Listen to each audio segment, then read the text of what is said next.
অনিমার রান্নাঘরে আজকের রেসিপি নিরামিষ আলুর দম। প্রথমে আলুগুলোকে কুকারে নুন দিয়ে সেদ্ধ করে নিলাম, নিয়ে ছাড়িয়ে রাখলাম।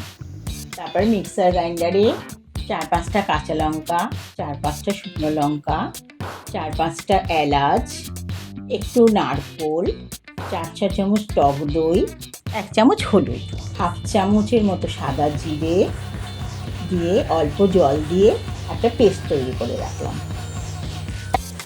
আবার কড়াইতে বেশ খানিকটা সর্ষের তেল দিয়ে আলুগুলো দিয়ে নুন হলুদ দিয়ে লাল লাল করে ভেজে তাতে কড়াইশুঁটিটাও ভেজে একসাথে তুলে রাখলাম। রেখে কড়াইতে আবার একটু সর্ষের তেল দিয়ে সাদা জিরে শুকনো লঙ্কা ফোড়ন দিলাম, দিয়ে ওই পেস্টটা ঢেলে দিলাম, দিয়ে পরিমাণ মতো নুন একটু জল দিয়ে কষলাম। কষার পর 1 চামচ কালারের জন্য 1 চামচ কাশ্মীরি লঙ্কা গুঁড়ো দিলাম, দিয়ে জল দিয়ে কষে ওই ভাজা আলুটা ওর মধ্যে দিয়ে দিলাম।